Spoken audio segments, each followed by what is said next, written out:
हाय, माझं नाव सुमन आहे. माझ्या चॅनलचं नाव आहे आय एम सुमन पतंगे. आणि माझं तुम्हाला तिकडे एक सबस्क्राईबचं बटन आलेलं असेल, त्या बटनावरती क्लिक करा. त्याच्या बाजूला एक बेल बटन असेल, त्या बेल बटनला क्लिक करा. म्हणजे मी जेव्हा व्हिडिओज अपलोड करेन तेव्हा तुम्हाला नोटिफिकेशन येईल आणि माझे व्हिडिओज तुम्हाला बघायला भेटतील. त्याच्यामुळे त्याला बटनाला क्लिक करा तुम्ही, बेल आयकॉनला आणि सबस्क्राईबला. त्यातून माझे व्हिडिओज लाईक करा. आणि तुम्हाला असं वाटत असेल मी नवनवीन व्हिडिओज टाकावे तर त्यासाठी तुम्ही मला कमेंट बॉक्समध्ये कमेंट करा, शेअर करा. माझे व्हिडिओज आवडले असेल तर लाईक करा. तुम्हाला ह्या थंबनेल वरून कळलंच असेल मी हा व्हिडिओ कशासाठी बनवलाय, तो काय विषय आहे आजचा. चला मग आजच्या विषयाला आपण सुरुवात करूया. आजचा विषय आहे मुलांना आपण नाही कसं बोलायचं. हा एक खूप पालकांचा असा म्हणजे खूप प्रॉब्लेम्स आहे की मुलांना आपल्या आपण नाही कसं बोलायचं. हा एक सगळ्या पॅरेंट्स लोकांची एक खूप मोठी बोलतात ना दुविधेमध्ये आपण आहोत की मुलांना आपल्या आपण नाही शब्द हा कसा म्हणायचा. कारण ऑफकोर्स प्रत्येक आई वडील आपल्या मुलांवर अतिशय प्रेम करतात आणि प्रत्येक मुलं आपले म्हणजे बोलतात ना आपल्या स्वतःपेक्षा जास्त आपण आपल्या मुलांवरती प्रेम करतो, म्हणून त्यांना नाही शब्द बोलणं हे आपल्याला खूप जड जातं. चला मग आपण ह्या विषयाला आपण सुरुवात करूया. मुलांना नाही कसं म्हणायचं, जेणेकरून मुलांना नो हा शब्द ऐकायची सवय नाहीये. नाही हा शब्द त्यांना ऐकायची सवय नाहीये. जर तुम्ही नाही शब्द बोललात किंवा मी सुद्धा माझ्या मुलांना मी नाही हा शब्द बोलते, त्यावेळेला त्यांचं एक रिॲक्शन एक वेगळं असतं किंवा ते रडतात किंवा ते असे मायूस होतात. हे तुम्ही नोट केलं असेल की त्यांच्या चेहऱ्यावरती एक मायुसी दिसते. नो हा शब्द ऐकल्यावर त्यांना फार असं एक वेगळंच त्यांचं एक हार्ट हर्ट होतात ते फार.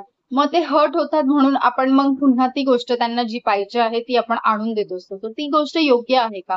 मुलांना प्रत्येक गोष्ट त्यांनी मागितली आणि त्या क्षणोक्षणी आपण त्यांना ती दिली. त्यांना मग ह्याच्यामुळे काय होतं म्हणजे नाही हा शब्द ऐकायचा त्यांना नाही हा शब्द जो ऐकायचा असतो ती त्यांना सवय नसते मग.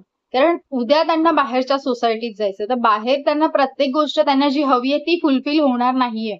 तिथे वेगवेगळ्या प्रकारची त्यांना माणसं भेटणार आहेत, वेगवेगळ्या प्रकारची लोक भेटणार तिथे. त्याच्यामुळे त्यांना कोणी ना कोणीतरी त्यांना नाही हा शब्द बोलणार आणि त्यावेळेला जेव्हा ते नाही हा शब्द जेव्हा ऐकतील त्यावेळेला मग ते डिप्रेशन मध्ये जाणार, मानसिकदृष्ट्या आजारी पडणार, एन्झायटी, डिप्रेशन ह्या सगळ्या गोष्टी त्यांच्यामध्ये मग दिसणार. आणि त्यांना नाही हा शब्द ऐकायला फार आता जड पडलाय, कारण त्यांना बाहेरच्या जगामध्ये जी डील करायची उद्या जाऊन ती त्यांना डील करायला आजच अवघड पडल्यामुळे त्यांना नाही हा शब्द म्हणजे ऐकू येत नाहीये. म्हणजे आपण त्यांच्या प्रत्येक गोष्टी फुलफिल करतो, त्याच्यामुळे त्यांना नाही ह्या शब्दाचा अर्थ समजत नाहीये, नाही ह्या शब्दाचा त्यांना मिनिंग समजत नाहीये, नाही ह्या शब्दाचं त्यांना महत्व नाही समजत आहे.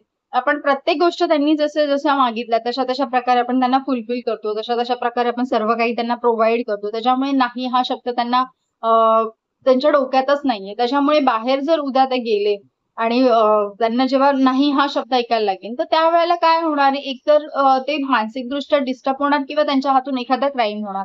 सो मला असं वाटतं की त्यांना आपण पॅरेंट्स लोकांनीच आतापासून ही सवय लावली पाहिजे की कुठेतरी नाही हा शब्द आपण जर मुलांना बोललो तर ती मुलं तसं एक रिॲक्ट केलं तरी आपण त्यांना हँडल करू शकू. कारण आता आपण त्यांच्या बरोबर आहे. तर त्यांना योग्य मार्गदर्शन दाखवू शकू की नाही माझं असं म्हणणं आहे की मुलांना नाही हा शब्द ऐकला पाहिजे. सो त्याच्यासाठी आपणच पॅरेंट्स लोकांनी ह्या गोष्टीकडे आपण लक्ष दिलं पाहिजे. मुलांवरती फोकस दिला पाहिजे आणि त्यांना प्रत्येक गोष्ट फुलफिल नाही केली पाहिजे, असं माझं पर्सनल ओपिनियन आहे. की प्रत्येक गोष्ट तुम्ही त्यांना तुमच्या मुलांना किंवा मलाही मुलं आहेत म्हणून त्याच्यामुळे मी सांगू शकते हे फार जड आहे ही गोष्ट करणं. पण कसं आहे, आपण आपल्या मुलांना जर नाही ह्या शब्दाची जर सवय लावली तर उद्याचं त्यांचं जे फ्युचर असेल ते ब्राईट असेल. कारण की त्यांना बाहेर गेल्यावरती कोणाला फेस टू फेस जर डील करायचे असेल तर ते त्यांना फार सोपं जाईल आणि त्यांना ते कठीण नाही पडणार. त्यांना तो त्रास नाही होणार. मानसिकदृष्ट्या ते स्वतःला स्टेबल करू शकतील, स्वतःला हँडल करू शकतील. म्हणून मला असं वाटतं की प्रत्येक जणांनी, प्रत्येक पालकांनी आपल्या मुलांना नाही ह्या शब्दाचा अर्थ समजवणं जास्त गरजेचं आहे. कारण किंवा नाही हा शब्द बोलणं, आता तुला नाही ही गोष्ट भेटणार, असं त्यांना बोलणं हे सर्वात जास्त गरजेचं आहे. कारण त्यांना जर आपण ही सवय लावली, की हां, ही गोष्ट तुला आता ताबडतोब नाही भेटणार आहे. ही गोष्ट तुला ह्या-ह्या महिन्यानंतर भेटेल किंवा ह्या-ह्या दिवशी भेटेल. समथिंग तुझ्या बर्थडेला भेटेल किंवा तुला नेक्स्ट मंथमध्ये भेटेल. तो वेट. सो वेट किंवा तुला ह्याच्यासाठी अभ्यास जास्त करायची गरज आहे किंवा तुला तुझ्यामध्ये काहीतरी चेंज करण्याची गरज आहे. ज्या पॉझिटिव्ह गोष्टी आहेत त्यांच्यामध्ये त्यांनी स्वतःहून चेंज केल्या पाहिजेत. ह्या गोष्टी तुम्ही त्यांच्यामध्ये इनबिल्ड करा आणि त्याच्यामुळे त्या स्वतः नाही ह्या शब्दाचा अर्थ कधी म्हणजे त्यांना त्याची व्हॅल्यू कळणं फार गरजेचं आहे. सो बाहेरच्या दुनियामध्ये त्यांनी ह्या गोष्टीसाठी डील करणं इज इन मोस्ट इम्पॉर्टंट.